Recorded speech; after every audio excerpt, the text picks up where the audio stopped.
From the Florida coast to our fruited plains, we come together to elect the leader of the free world. But in 2016, we will reach a turning point. A new group of voters with a new voice are set to make their mark on the world. A digital generation, a movement of millennials, will change the course of history. But who are the faces behind the screens? What makes this next generation tick? And how do they see our future? From West Palm Beach, Florida, and the convention of Turning Point, a student political movement with chapters on more than 1,000 college and high school campuses. This is your voice, your future. The Millennial Roundtable. Our panelists: the University of Central Florida Chapter President, Brittany Lopez. The Ohio State University Chapter President, Matt Masucci. The Valdosta State University President, Shelby Simmons. And the founder of Turning Point USA, Charlie Kirk.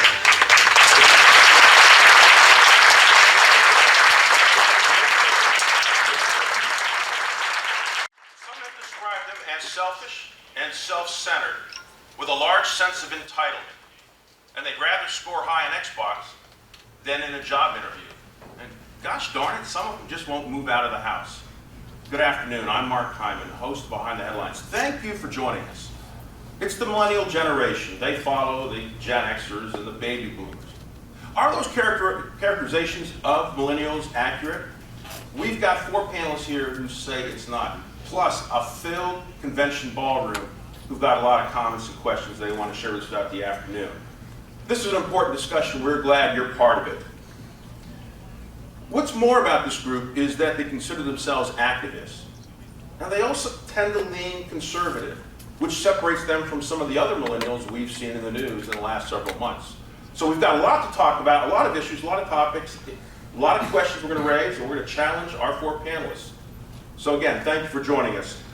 You've met our panel, so let's get right to it. I want to start off with Shelby. Our first question of the afternoon. Since we're talking about college students, you guys as an industry, as a collective, as a part of society, you've really been in the news. A lot of campus unrest right now. They've been roiled with protests, college demands. There's issues about trigger warnings and hurtful speech and safe speech. It causes a lot of us who are older to look back and say, wow, that's a different college experience than what I had. What is good about this, if anything? What is bad? What is troubling? And how do those of you who don't agree with this point of view respond? Thank you for asking that question. Free speech is a really big issue for Turning Point USA. Free speech, a lot of people now think that if you disagree with someone's opinion that you should warn them your trigger warnings, but the great thing about free speech is you are allowed to say anything. That's the beauty of America, is that we do embrace different opinions, and on college campuses especially, we should have open venues to share ideas and opinions. As far as the protests go, I enjoy that they are bringing free speech to the forefront and making it an issue again. However, I think we should respect everyone's opinions. That's a great comment, but Matt, for anyone who follows what's going on in the news, free speech seems to be great in theory, but not in practice, because there are schools that have free speech zones. Well, by the way, you can use it if you apply a week in advance or 2 weeks. During certain hours, it has to be approved before you can come in. And if you hand out literature, then you've already violated all the rules and you're pulled off the campus. You're told you can't do that. Is free speech a reality? Well, the thing about free speech is it's great when to suppress free speech when you're the person that's doing the oppressing. When you're the person that's actually having the viewpoint that's being suppressed by these organizations, these college campuses. It's horrible, and it gets these viewpoints that need to get out there, and it stops them. And so on these campuses, you see these safe spaces and these free speech zones, and what they do is they allow only one viewpoint. It's generally only a liberal viewpoint to get through. So this conservative message is just being silenced on these college campuses.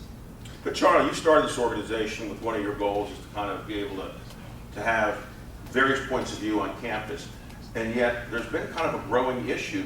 There are college professors, many of whom are liberal in nature, who have been behind some of this notion to perhaps restrict certain speech. They're now complaining I'm a victim because the folks that I have said, you can say whatever you want as long as it fills a certain kind of point of view, are now attacking me. Is this biting those college officials who started this movement? Well, look, I mean, it's free speech as long as you agree with the liberal dogma on campus. I mean, these professors and administrators on campus, they have these diversity officials that they hire. They have the Department of Diversity at most Big Ten and SEC schools. But quite frankly, the most diverse point of opinion that could ever be said on campus is a conservative point of view, because they're not hearing it. And so when we have our activists on campus, and we are pushing an agenda of more freedom, liberty, and less government, and they're trying to silence us, that's antithetical to everything that this country stood for. It's anti-diversity, it's anti-free speech. And quite frankly, these free speech zones, trigger warnings, and safe spaces are tools used by the left to try to intimidate and silence conservatives from speaking their point of perspective, because we do have truth on our side, and they are afraid of our message getting out. Brittany, there's no doubt that college is expensive. I, for one, still have 9 years of college tuition checks to write for my children, and I feel the pain. I'm sure everyone here does. There seems to be a lot of concern not only about the cost of college, but those who borrow money and accrue such large amounts of debt paying it back. What should viewers take away from this in terms of, we want all of our children to go to college, but there's also a body of thought out there that perhaps college isn't the best place for young people to be, that perhaps there are other options, other avenues, other professions they can engage in. What are your thoughts about the whole challenge, the financial challenge of going into college? Absolutely. Just like Charlie Kirk himself, he looked at the successful men he is today. Like, he didn't need college to be where he is right now. A lot of us are seeking great majors such as engineering, law, medicine, which are very lucrative in the free market right now. And I think what we need to worry about more than the expenses of college is focusing on what you're majoring in and if there's a market for it. Because I see that most people that complain about the expensive college tuition is that they're majoring in things that they're not going to get a job in and be able to pay it afterwards. You don't see a lot of people who are in medical school or law school necessarily go out and protest about these tuition prices because they have jobs that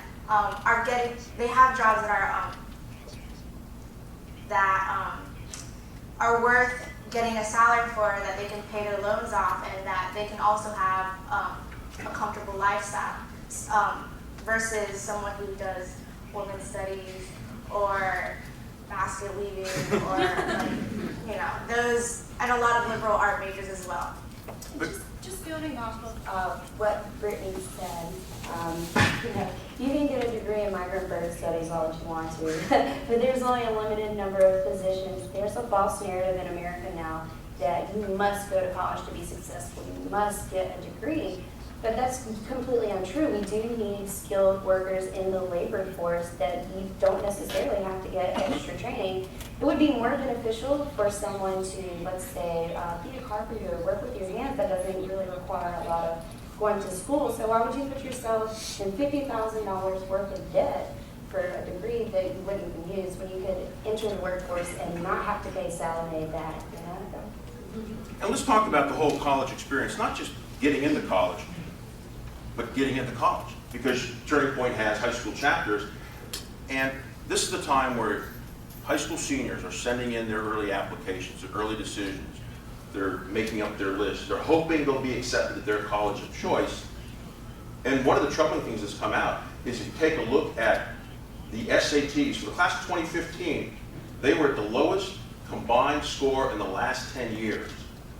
And if you look at the math side, or rather the verbal side, they're down to a 40-year low.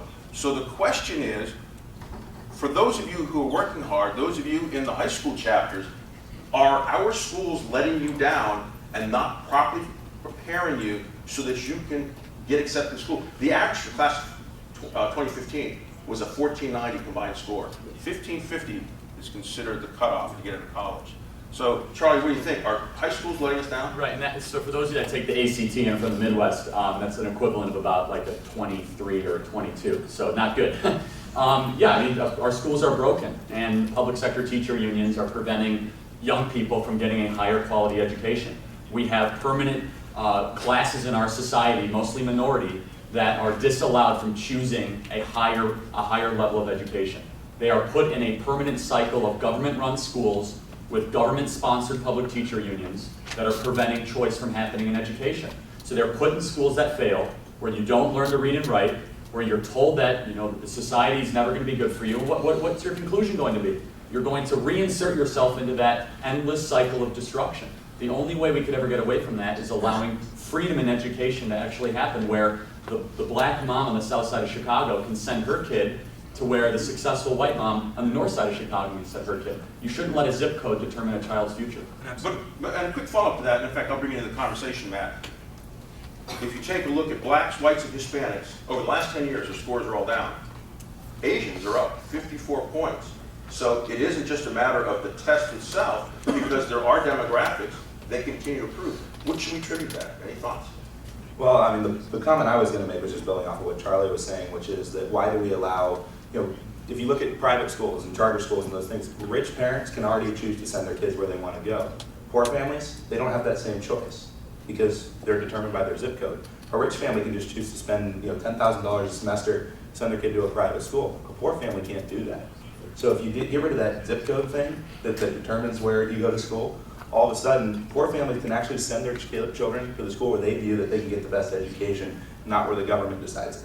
And to your point about the Asian families, and look, I mean, they're very family-centric, and education is a key core component towards what they believe success in America should be. And quite frankly, they take education quite seriously, and they go to neighborhoods that have higher quality schools, and they demand that. And I think it's a tragedy that in black families in particular, that they are put in these failing school districts, and that we allow it to happen with our tax dollars, and we have bad teachers in bad schools that produce students that can't read and write. And what do we expect them to be able to succeed in the future? It's not happening, it's not working. And the final thing I'll say is this: the Democrats are the ones that have created this problem. If we think that for some way this is somehow, the Republicans, they are on the side of the public sector teacher unions that have allowed this culture to be created. So Shelby, the family structure is a big part, you think, of setting people for success in terms of building values and instituting the right kinds of principles in young people today? Absolutely. Most young people don't realize it, but growing up, you learn a lot of how you believe and how you feel about things through your parents. When you go to school, you're taught a certain way. All right, I want to stay on this entire topic of college for just a moment, then we're going to move on to another topic. Ever since the University of Missouri protest a couple months ago, there have been a number of schools that have come out with these demands. Now, not exclusively, but a lot of them seem to be focused on the Black Lives Matter movement. I took a look. I found nearly 80 colleges and universities around the country, some of which are represented here today, in which demands were made of school authorities. I actually tried to print out the demands collectively. It turned out to be 185 pages. And a lot of these demands were things such as demanding the immediate resignation of the president, the provost, the chancellor, the board of trustees, increased spending on certain multicultural training and diversity programs, silencing those who use the phrase, all lives matter, and the list goes on and on. Some of these things, you read through it, seem a reasonable point of discussion. Others leave you shaking your head. How is it that we can have so many people with such divergent views on the campus that presumably, Brittany, you are happy at your school, but there are other people who feel like they've been left behind? Is it a reasonable discussion to have? I think it is. I've been trying to pursue law school, and in Florida we have what they call HBCUs, which are historically black schools, and you would notice that in their schools, they don't have that, that safe space, because, the majority of them are black, and the minority are white, Hispanics, all the other cultures, and they don't seem to be needing a safe space from the majority.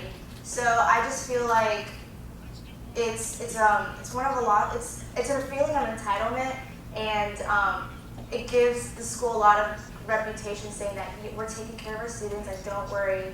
And then they create these safe spaces using our tax money. They make lounges, same race dorms, same race unions, and it's creating more diversity than unifying the student body. I want to hear from our live audience here. We've got a great tweet from John Kirk from Marquette University, if he's here, if he could raise his hand. He wants to know, Charlie, where do you want to see Turning Point USA in the next 4 years? It's funny, that's longer than we've been around. So it's tough to say. I mean, a year ago we had 8 full-time staffers, and this January we're adding, we have 76 total. So it's amazing the growth and the enthusiasm and the energy behind what we're doing. But quite frankly, we want to grow and expand to every high school and college across the country, and we want to permanently push back against these anti-free speech policies, against the liberal dominance on campus, and be able to make a compelling argument for freedom and liberty. This is not even an issue of Republican and Democrat anymore. This is an issue of a ruling political class that has been able to rob our generation of our freedoms and liberties and our money, and they've gotten away with it for far too long. And we want to not just have a voice on campuses, but start to institutionalize our influence into Congress, into state and local houses, into local municipal governments, and get our generation a seat at the table. Because quite frankly, while we were still 12 and 13 years old, there were trillions of dollars of debt being added on our back, decisions being made that will end up harming our future, and now it's time that we have to be at the table and say, not so fast, we're going to push back against that. Let's stay with that theme of debt, and I want to go to Matt on this one. The great question from Michael Morrow of Centerville High School, and he asks, can we feasibly reduce the debt and deficit without raising taxes? Oh, we absolutely can. If you look at the government programs, Turning Point actually has a pamphlet that we hand out on campus. It's called 50 Wacky Ways the Government Spends Your Money. My personal favorite in that entire book is the last one, which says that we've given out over $4 billion in improper tax benefits to identity thieves. This is coming from the IRS, where remember, there's not a smidgen of corruption. Now, we can feasibly reduce the debt. If you look at all the wasteful spending that goes on in the world, we could not lose an ounce of productivity from our government programs while at the same time cutting spending drastically. Shelby, just the other day, Congress passed an omnibus spending bill, which is about $1.2 trillion. And let me just set this up so our viewers at least understand this whole process, how it works. Congress does these sleight of hands now. They do is they have a spending bill, oftentimes this massive omnibus bill, 2,000 pages, loaded with spending as well as other goodies. And they have to go to the Congressional Budget Office, CBO, who scores it, who says what the long-term cost of this legislation is, and what is its impact on the deficit. So Congress passes this, CBO gives them a score, they walk around and campaign on it, they say this is deficit neutral, it doesn't increase the deficit. But then Congress looks at these tax breaks that are set up for 1 year at a time. They expire every single year. They have a bill called tax extenders. This year it was $650 billion. So they passed the tax cut bill after the budget's passed, so it doesn't get included in the consideration of the budget. And then on top of that, we often have wartime contingency funding or supplemental defense spending bills. And all of a sudden, if you add the three together, we have a huge deficit, we blow through spending caps, the debt keeps getting larger. And as fair as I can say this, sometimes we in the media aren't good about explaining this to our public. How do you as the next generation tell your peers that we have a spending problem, we have a debt problem, and oh, by the way, we really need to watch what members of Congress, Republicans and Democrats are doing? As myself, reading the news, watching the news, the media does, you only have so much time on TV to explain things, and, the more you explain things, people would probably get bored if they're not interested, but it's really important for the youth to really do their youth activists to really do their research on this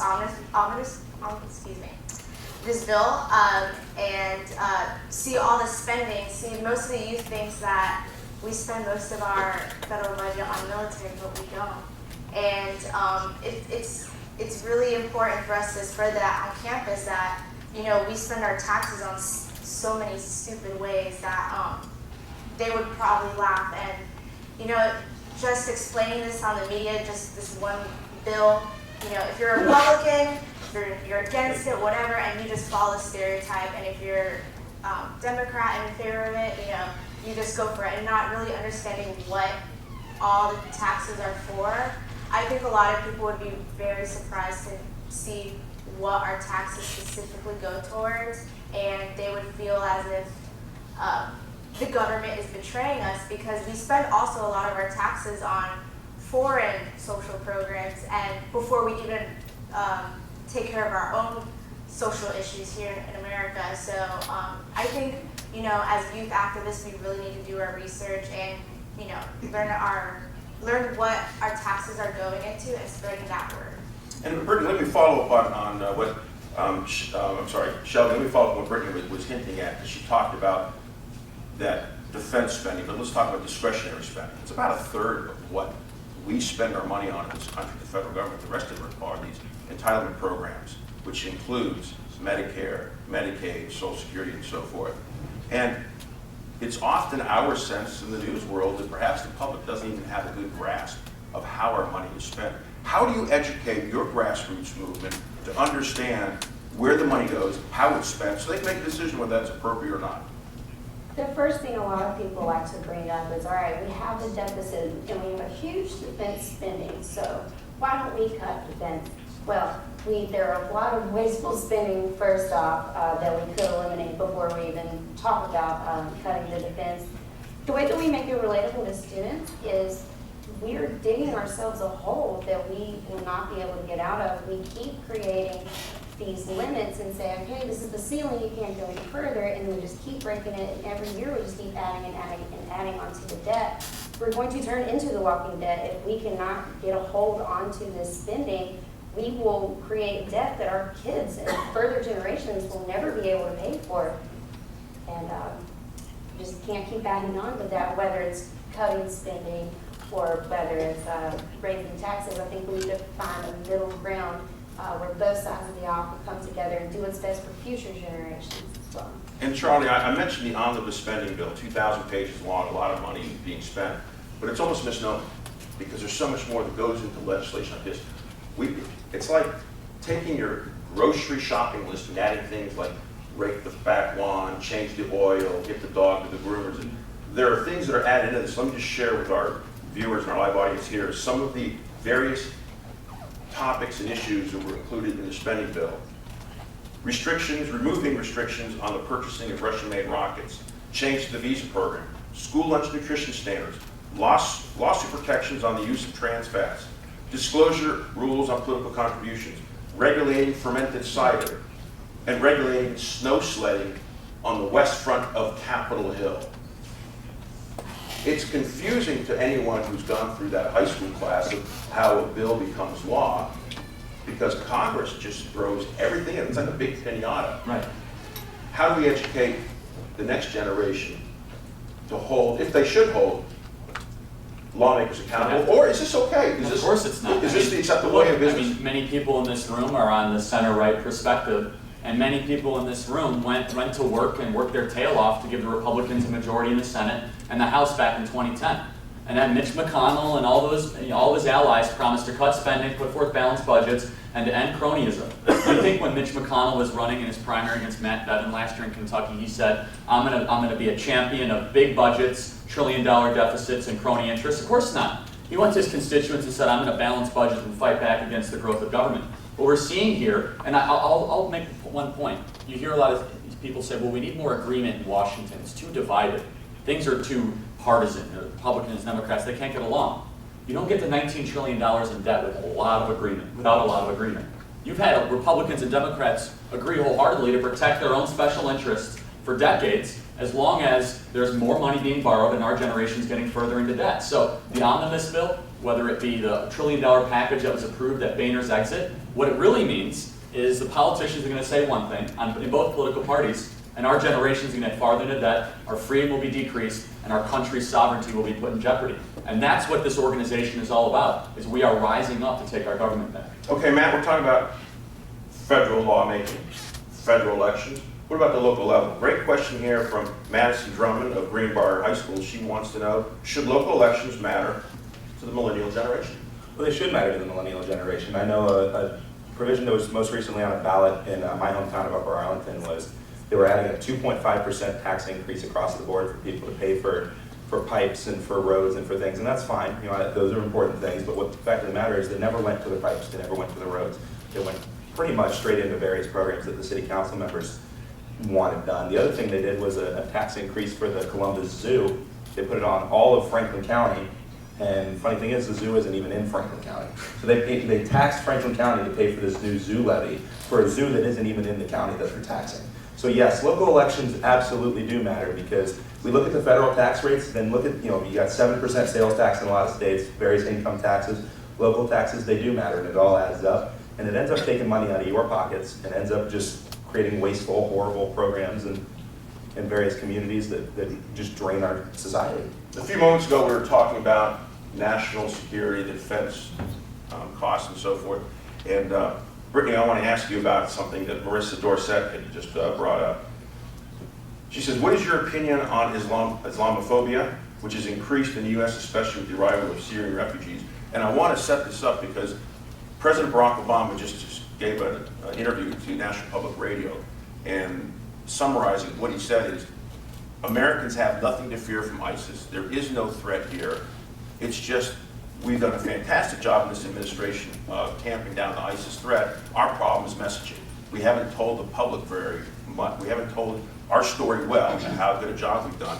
And oh, by the way, the media has built up this threat purely for ratings.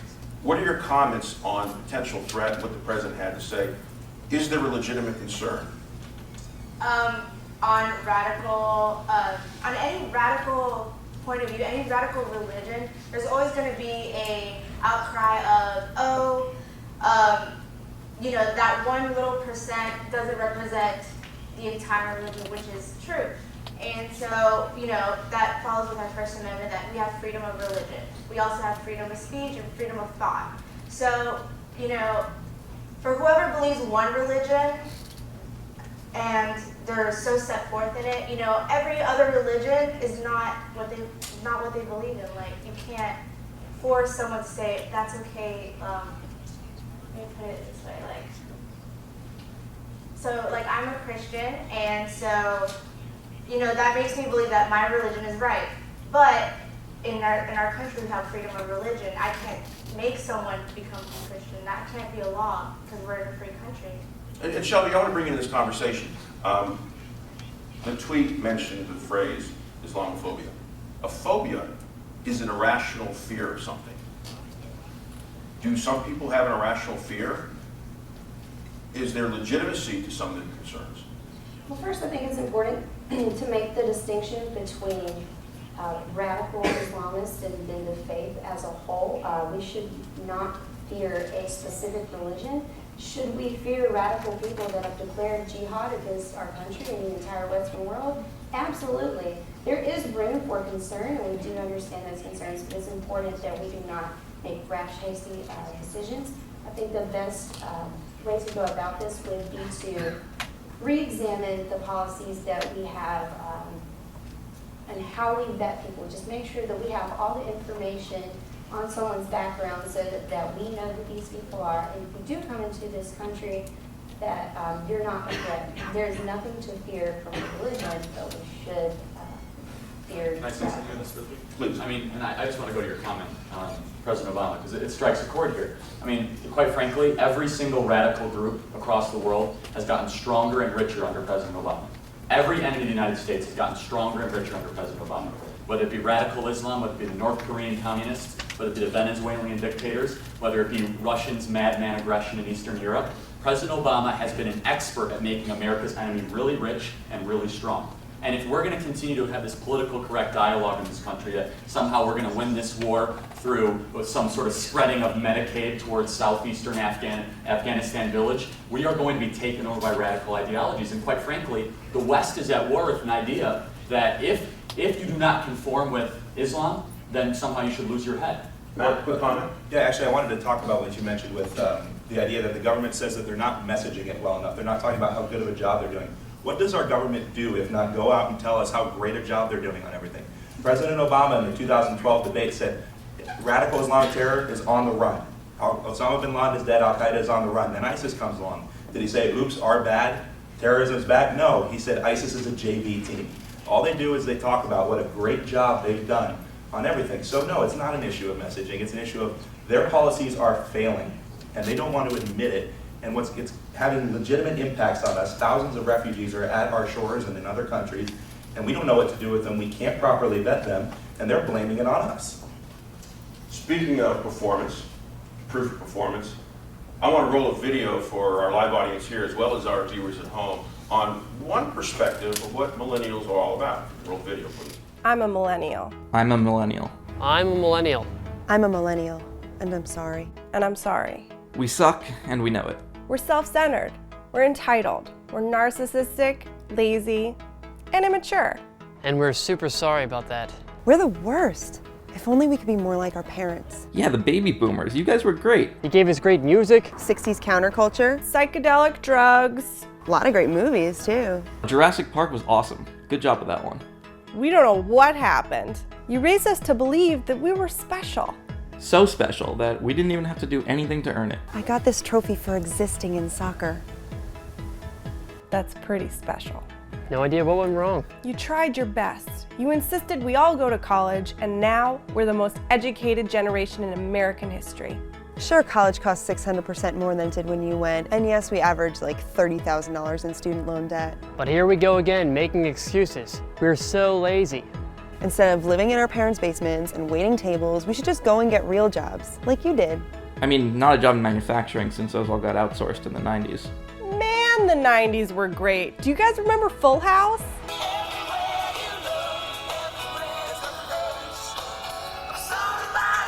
It's a good show. We graduated into a recession, and 90% of the jobs created since 2009 are part-time. But let's be honest, we just don't like hard work. Hey, what was the deal with that recession anyway? I think it had something to do with the housing bubble that started in the 90s. I don't know, I was still pretty young back then. Oh, and we're really sorry about messing up those 2 wars you guys started. Sorry so many of our friends died. We just can't do anything right. We're really sorry we suck so much. I mean, it's not like we jacked up college tuition prices or Destroyed the manufacturing industry, Started 2 quagmire wars. gutted the unions. Destroyed the global economy. and left our offspring with an environmentally devastated planet stripped of its natural resources. Man, it'd be crazy if there was a generation that recklessly awful, huh? But we do text too much. Ugh. I know, right? So on behalf of all the millennials, we'd like to apologize for being so terrible. From now on, we're going to be just like the baby boomers. Because you guys, you nailed it. All right, so clearly there's some differences between the generations. I'm a baby boomer, you're millennials. One quick comment about something we all have in common here. Shelby, your school is in the Gulf South Conference. Yours is in the American Athletic Conference. Yours is in the Big Ten, all of which also appear on the American Sports Network, our sister station, sister network to CBS 12. So fortunately, we have all that in combination regardless of difference in generations. So every generation has a habit of blaming the previous generation. And the older generations like mine look at Gen Xers and millennials and think you folks don't measure up. Is that an honest discussion to have? I mean, certainly we do have some significant problems here. Some people would say we've launched a couple wars under a baby boom president. Perhaps we shouldn't have launched. They look at the challenges in the economy, the national debt. Is there a point that we should come together and solve these problems? Because we, as the baby boomer generation, typically don't think about the incredible expenses you have to bear going forward. Charlie, your thoughts? Well, so to the point where I'll make 2 distinctions here. Number one, we do get categorized as lazy and entitled and so on and so forth. Simultaneously, we are experiencing problems that generations in American history have not encountered before. Never before have we seen a generation go so far into student loan debt so quickly. Unforeseen levels. Never before have we seen the national debt explode as quickly as it has. Never before have we seen a permanent political class have so much power that even though the American people rise up and vote for a certain set of issues and ideas, they are allowed to continue to push forth what serves them best personally. So, but I'll say this, I mean, I think our generation is truly unique and gets a bad rap. I think, you know, we have remarkable talent in the younger generation, and our access to technology, our ability to innovate. What always I get a chuckle out of people, older people will go on Facebook and they'll say that younger generation is so awful and entitled. Well, dude, that was created by a millennial, the ability for you to post on Facebook, Mark Zuckerberg. Innovation, technological acceleration, ingenuity and entrepreneurship has been accelerated thanks to this millennial generation. There will always be people that are lazy and entitled, but to castigate an entire generation on that I think is a terrible mistake. Brittany, let's stay for a moment with this whole issue of differences in the generations. I can look at a millennial, and he or she may have their laptop open, they're looking at the Yik Yak posts, they're looking at Vine's videos, they're updating their Tumblr account, they've got their cell phone going, they're posting on Instagram, as well as texting a friend. I look at it and shake my head, and I wonder, are you folks really that multitask ability? Is that something we should be concerned, or is that something we should be proud of? Or are you folks just suffering from ADD across the board and can't get any project done one at a time? I think multitasking is awesome with social media. It gets the word out a lot more quicker than, back in the day. We have newspapers and it takes a while to get your newspaper. Plus the news that comes out, the day of, you probably have to wait a week or the next day to get it. I think social media is just an awesome way to do activism. So it reaches across the world. Some issues that we have now that the left believes in, we know what's going on around the world, and we know what doesn't work for our country because of social media. Some people in the South America or Europe, we see their live reactions and not feeding into what the media feeds us, but what real people are putting out there, so that we can differentiate what would work for America. All right, but Matt, I mentioned earlier in the program that the verbal scores for SAT are at a 40-year low.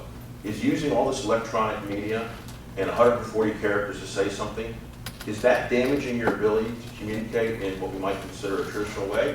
Or is that just yesterday's way of communicating it? Is it something that we should expect that people aren't going to write long prose and poetry and long-form articles, but they can get the message across in a shorter, concise fashion?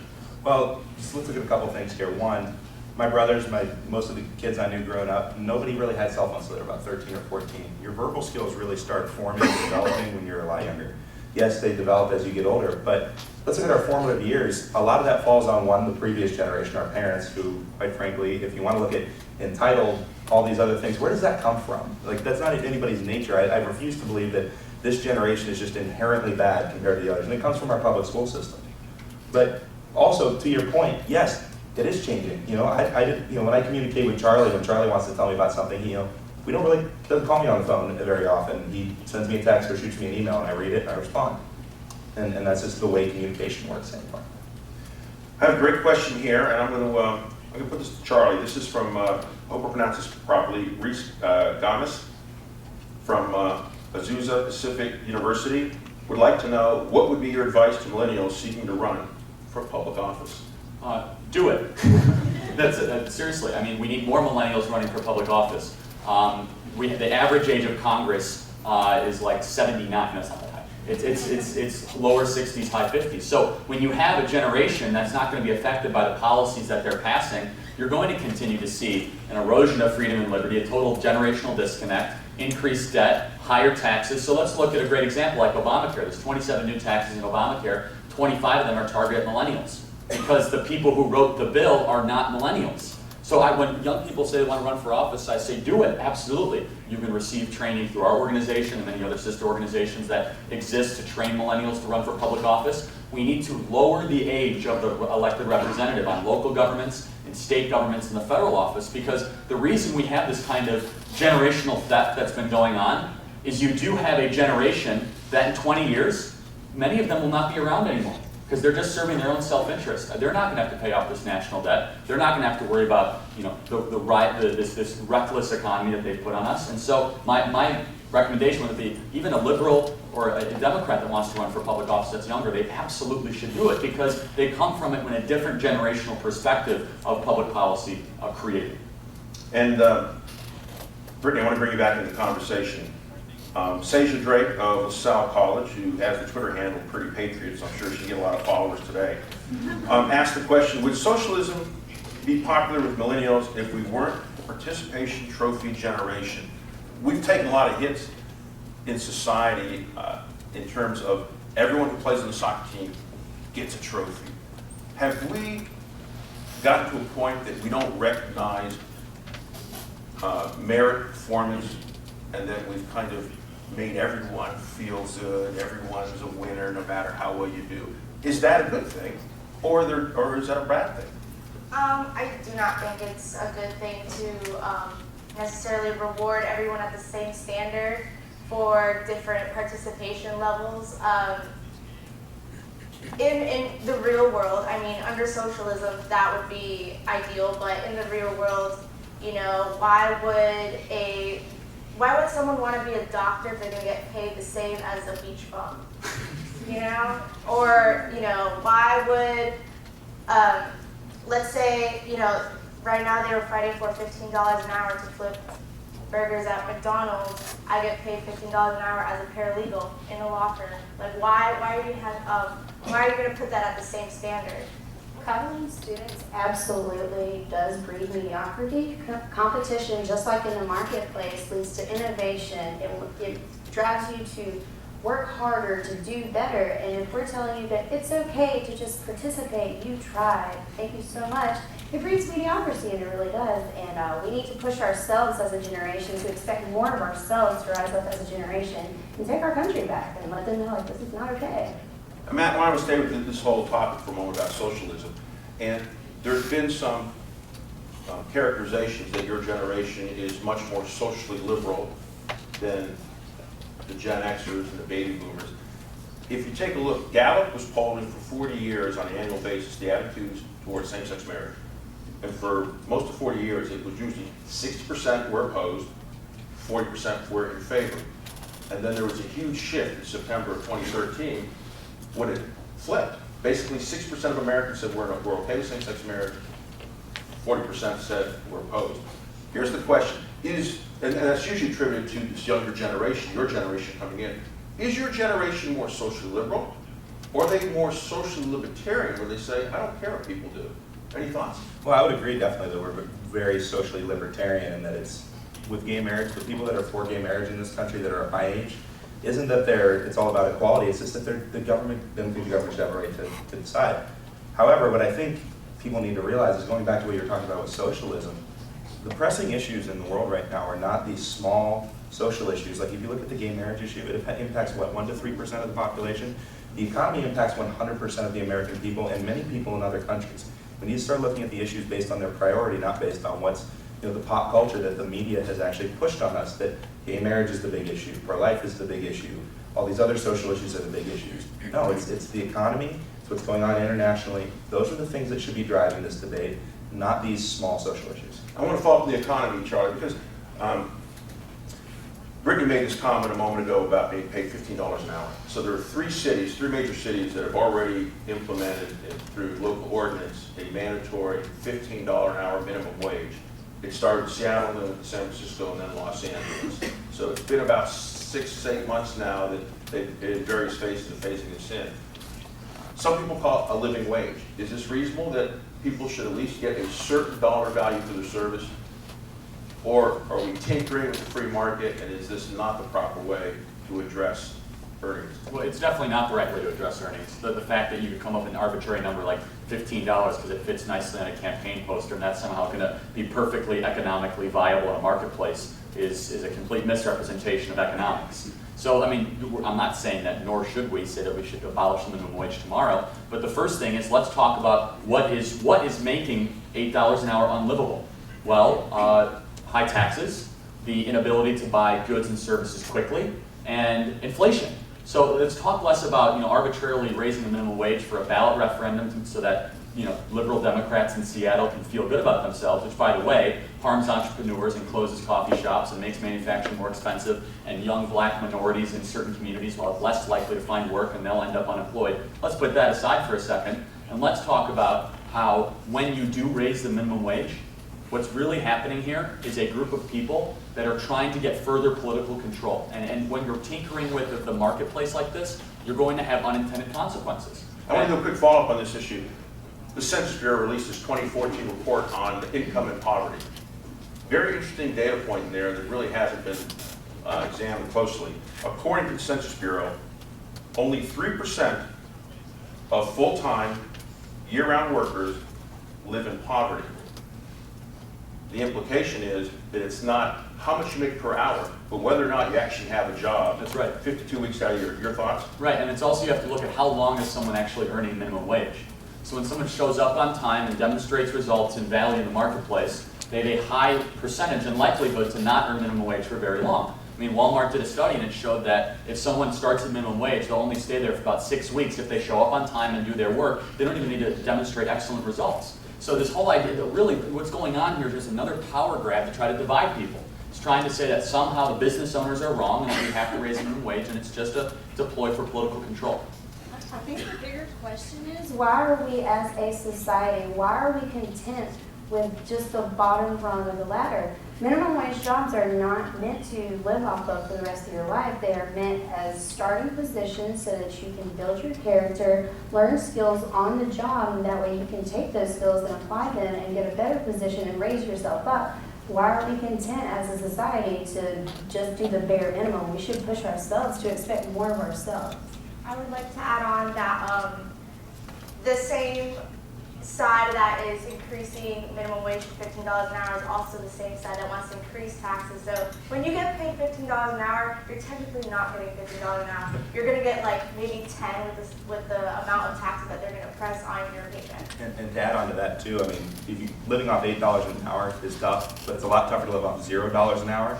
And the more people making $15 an hour as a mandated minimum wage, there's going to be more people making $0 an hour, because the real minimum wage is actually $0 an hour. and the jobs that are going to be cut are the Positions that college students usually take, and we need those positions to build those skills. So we would rather save the workers than raise the wage. Brittany, in the next 30 to 40 years, whites will be in minority in this country. And for the longest time, Charlie said that this group is primarily conservative leaning. For the longest time, it's been alleged that conservatives and Republicans, and I think the data shows this out, often receive a small percentage of the votes in elections for minorities, often blacks, Hispanics, Asians, even women.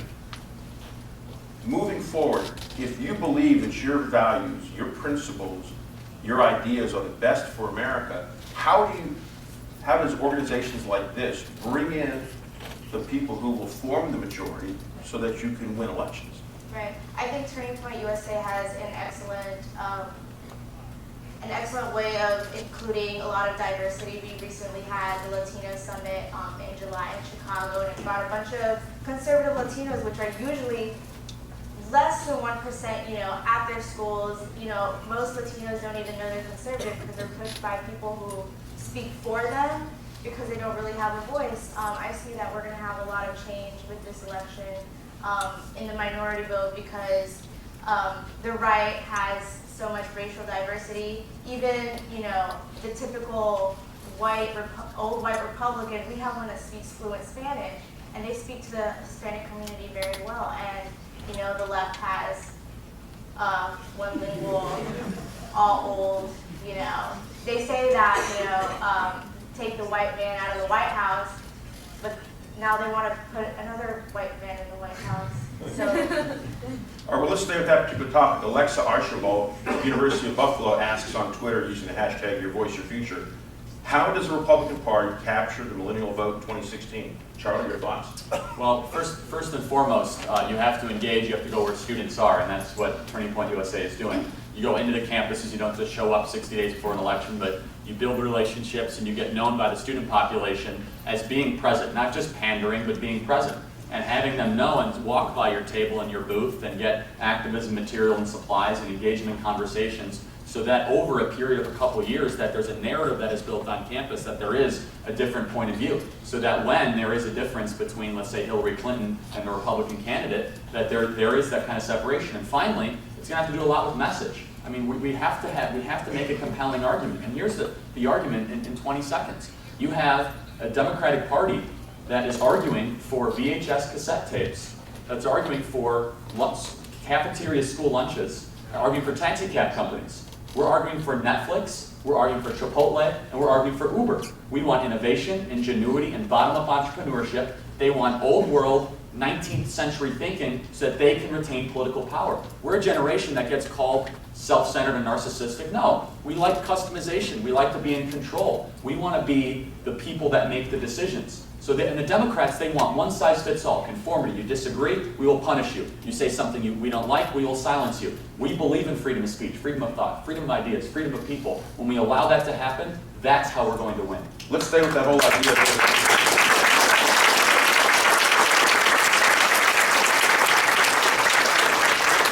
Matt, let's stay with that whole idea of innovation. Nathan Williamson tweeted in, he's a Western Michigan Bronco, go Broncos.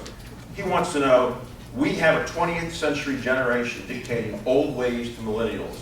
How do we take our future back? It follows off of what Charlie just said, is that Charlie suggests that some of us in the older generation are holding you back from that entrepreneurial spirit, that innovation, adopting new ideas. Your thoughts? Well, the absolute center of the entrepreneurial spirit is individuality, and we use that word narcissism and self-centered. That can be also described as millennials are naturally people that want to be their own individual. They don't want to really conform to a specific societal norm, but they want to at least pride themselves or think that they pride themselves on being their own person. So the entrepreneurial spirit is totally based off of people with their own ideas and their own individual desires trying to improve on the market.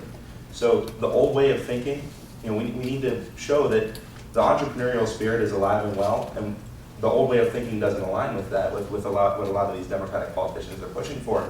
So what we need to do is make sure that we're pushing the conservative, limited government agenda is one of being your own person, one of not having people control every move that you make, not controlling your thoughts, not controlling what you're doing or what you're allowed to use or produce, but more that the right wing and conservative idea is more one that lets you do whatever you want as long as you're not hurting anybody else.